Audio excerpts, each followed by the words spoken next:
नमस्कार दोस्तों। उम्मीद है आप ठीक होंगे। रेगुलर वीडियो नहीं बना पा रहा हूं किसी कारणवश, लेकिन आज मैं आपसे बात करना चाहता हूं। वो ये है, पाकिस्तान के बारे में थोड़ा बात करनी है कि पाकिस्तान में इस वक्त एक हड़बड़ी मची हुई है, एक अफरा तफरी के हालात हैं और बड़ी संख्या में हजारों की संख्या में पाकिस्तान के लोग देश छोड़ रहे हैं। वो कहाँ जा रहे हैं? वो यूरोपीय देशों में जा रहे हैं, कुछ गल्फ कंट्रीज में, कुछ ज़्यादातर यूरोपियन कंट्रीज़ में, जैसे कि फ्रांस है, जर्मनी है, नीदरलैंड है, इन देशों में जाना चाहते हैं। अभी इसका पता इससे लगा कि पिछले दिनों पाकिस्तान के कुछ नागरिक, जिनकी संख्या 280 करीब थी, वो एक कश्ती में जा रहे थे। वो ग्रीस के पास, ग्रीस के पास एक कश्ती में डूब गए। वो लीबिया से वो नाव चली थी, जिसमें जब वो ग्रीस तक पहुंचे तो बीच में कहीं उनकी कश्ती डूब गई और जिसमें करीब जितने भी लोग बैठे थे, 260 या 280 के करीब लोग थे, वो मारे गए। सारे के सारे पाकिस्तानी थे। ये पाकिस्तानी रोजी रोटी की तलाश में निकल रहे थे पाकिस्तान से, क्योंकि पाकिस्तान में इस वक्त हालात ये हैं कि 2 करोड़ से ज़्यादा बच्चे स्कूल नहीं जाते और रोज़गार के हालात बड़े ख़राब हैं।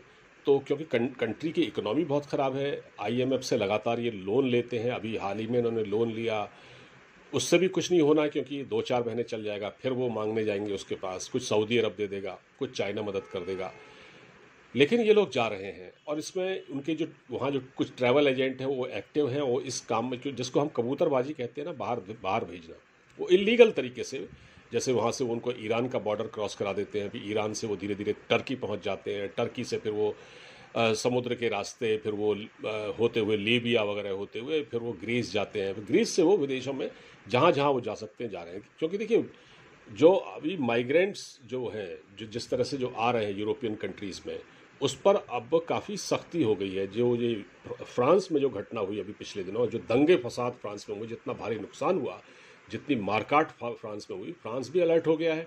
पोलैंड ने तो कह दिया है कि अब हम इस पर, पोलैंड तो पहले से ही स्ट्रिक्ट है, उसने तो दीवार खड़ी कर दी है। माइग्रेंट्स, वो बाहर से जो विदेशी लोग आ रहे हैं इलीगली, उनको नहीं आने देगा। फ्रांस ने ये गलती की थी, उसने आपने वहाँ इनको अपनाया था बहुत से लोगों को, और वहाँ उसी वजह से हिंसा भड़की थी। तो अब ये लोग जा रहे हैं। मेन बात ये नहीं है, मेन बात ये है कि पाकिस्तान के लोग अमेरिका जाते हैं, इंग्लैंड जाते हैं, फ्रांस जाते हैं। और सबसे बड़ी नफरत जो है यूरोपियन कंट्री वेस्ट के खिलाफ पाकिस्तान में एक नफरत देखी जाती है। एंटी वेस्ट सेंटीमेंट या एंटी अमेरिका सेंटीमेंट तो बहुत ज़्यादा है। लेकिन मज़े की बात देखिए, ये लोग जिस देश को गाली देते हैं, जहाँ ये नौकरियाँ करने जाते हैं, जहाँ ये सेटल होते हैं, जहाँ ये लोग काम धंधे करते हैं, जहाँ ये शादी करते हैं, अपना बच्चों को सेटल करते हैं, उसी देश को ये लोग गालियाँ देते हैं। ठीक है, तो इनमें से कोई पाकिस्तानी, आप देखिएगा, कोई भी पाकिस्तानी XYZ, आप एग्जाम्पल उठा के देख लीजिए पाकिस्तान की हिस्ट्री में, कोई ब्यूरोक्रेट पाकिस्तान का, कोई आर्मी का बड़ा अफसर, वो चाइना नहीं जाता। चाइना, जबकि इनका शहद से भी मीठा दोस्त है, सब कुछ है चाइना के साथ, लेकिन चाइना नहीं जाता, क्योंकि चाइना के कानून बहुत सख्त है। चाइना में डेमोक्रेसी नहीं है। ठीक है, तो वहाँ तो ज़रा सा भी कुछ करेंगे तो पकड़े जाएंगे, मार दिए जाएंगे। लेकिन जाते कहाँ हैं? यूरोपियन कंट्री में, जहाँ डेमोक्रेसी है, जैसे फ्रांस है, इंग्लैंड है, अमेरिका, वहाँ ये डेमोक्रेसी का फ़ायदा भी उठाते हैं और वहाँ जाके उनको गालियाँ भी देते हैं, और वहाँ ये उल्टे सीधे काम भी करते हैं। अभी देखिए, पिछले दिनों टर्की ने बहुत सारे पाकिस्तानियों को अपने देश से भगा दिया था, क्योंकि वो वहाँ इलीगल काम कर रहे थे, कुछ गलत काम कर रहे थे, उनके वीडियोज़ वायरल हुए थे। उन्होंने कहा जाओ, वापस जाओ। इसी तरह देखिए, सऊदी अरब भी नहीं जाते, ज़्यादातर बहरीन भी नहीं जाते हैं वेस्टर्न कंट्री में, उनको गालियाँ भी देते हैं। ये पाकिस्तान की सच्चाई है। और किसी भी, जैसे मैंने कहा ना, चाइना नहीं जाएंगे, चाइना में कोई नहीं जाएगा। मिलिट्री के पाकिस्तान के जो अफसर हैं, अशफाक परवेज़ कियानी, जैसे उन्होंने एक आइलैंड खरीद रखा है, कहाँ? ऑस्ट्रेलिया में, वो वहाँ रहते हैं। पाकिस्तान के बड़े से बड़े अफसर, मेजर जनरल, ब्रिगेडियर रैंक के अफसर, सब विदेशों में, टोरंटो में, अमेरिका में, इंग्लैंड में, वहाँ इनकी कोठियाँ हैं, वहाँ ये लोग रहते हैं रिटायरमेंट के बाद। लेकिन कोई भी, मेरा पॉइंट ये है कि इन्हें नहीं जाना चाहिए। जबकि चाइना की दो का ये लोग दम भरते, दो खाते रात कहते कि चाइना हमारा शहद से भी मीठा दोस्त है, लेकिन चाइना नहीं जाते, क्योंकि वहाँ डेमोक्रेसी नहीं है। वहाँ आपको वो जो डेमोक्रेसी के जो लूपहोल्स होते हैं, उसका फ़ायदा आप नहीं उठा सकते। वहाँ आप क्राइम नहीं कर सकते, क्राइम करेंगे तो टांग दिए जाएंगे। तो दुनिया में अभी भी जितना भी मैं आपको बता रहा हूँ, जितने भी चाहे वो टेररिज्म की घटना हो, चाहे वो ड्रग्स का कारोबार हो, तो ये सारा धंधा पाकिस्तानी ही कर रहे हैं।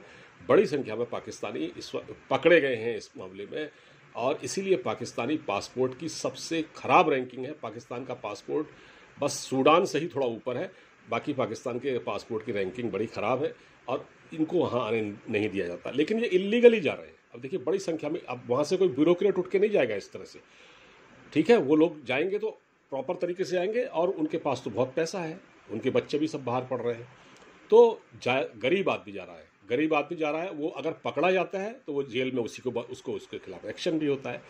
और जो पाकिस्तान के अफसर हैं वो नहीं जाते, वो वहाँ प्रॉपर वे में जाते हैं और उनके पास बहुत पैसा है, वो विदेशों में ही रहते हैं।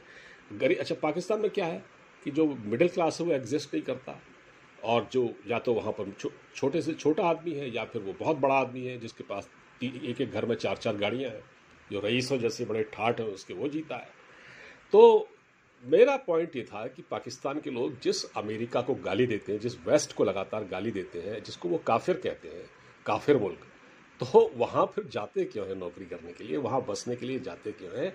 वो चाइना क्यों नहीं जाते जो उनका सबसे मीठा दोस्त है, सबसे बेहतरीन दोस्त है, हिमालय से भी ऊंचा दोस्त है?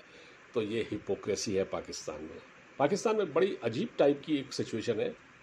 इजराइल है, इजराइल से भी नफरत करते हैं, लेकिन पीठ पीछे मिलिट्री का उनके साथ एक वो भी चलता है, एक दोस्ती भी चलती है उनसे। वो जो ये जासूसी के जो इक्विपमेंट्स होते हैं वो भी लेते हैं। इजराइल का जासूस एक प्लेन विमान जो है पाकिस्तान आया था। पाकिस्तान आर्मी के लोगों, मतलब पाकिस्तान की आर्मी सिविलियंस को ये बताती है कि इजराइल हमारा दुश्मन है क्योंकि वो फ़लस्तीन पर जुल्म कर रहा है, लेकिन बैक डोर से पीछे से उनसे दोस्ती भी करते हैं, अपने हित चाहते हैं। क्योंकि अगर मिलिट्री के रहते, अगर पाकिस्तान में इजराइल का कोई प्लेन आया है तो क्या वो बगैर मिलिट्री की सहमति के आया? नहीं आया। तो वो सब ठीक है, लेकिन पब्लिक को ऐसा बेवकूफ़ बनाया जाता है कि देखिए इजराइल हमारा दोस्त है, इजराइल हमारा सबसे बड़ा दुश्मन है, ठीक है। तो ये मैंने थोड़ी सी आपसे बातचीत की, उम्मीद है आपको पसंद आई होगी। इसको शेयर कीजिएगा। अब मुझे इजाज़त दीजिए, एक नए मुद्दे के साथ फिर हाजिर होंगे। नमस्कार।